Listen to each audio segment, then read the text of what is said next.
How would you say that the small town feel and maybe not having such massively high financial expectations helped push you into helping people and nonprofits? Well, it made me more comfortable not worrying about money. I mean, sometimes the reaction is, oh, gee, I grew up without much money. Now I have to make a ton. For reasons I'm not even sure I understand, I just didn't have that.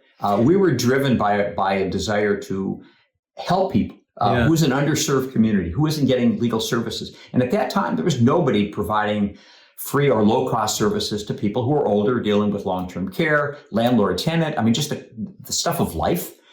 So once we opened our eyes to that set of issues and special needs, the eyes got wider and wider because we discovered more and more issues. And then, honestly, it was the excitement of building a field of law that propelled us. I had countless all-nighters where I'm writing books and manuals because we're teaching others.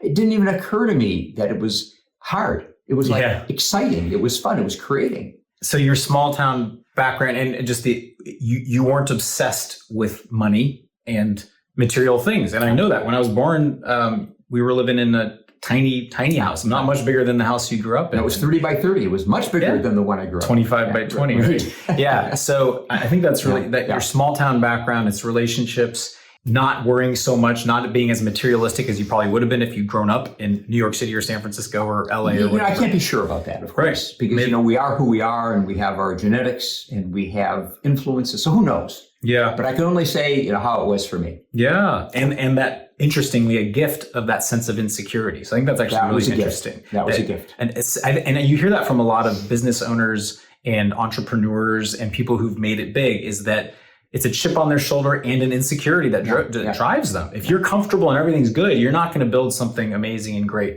most likely. Would you say it was a chip on your shoulder? I would not say that, no. Right? I was thinking it's not a chip on my shoulder. It was insecurity. I didn't have that. And, it was a comfortable insecurity. Yeah. It just drove me to work really, really hard. It wasn't conscious that I have this lesser background because I obviously overcame it, obviously.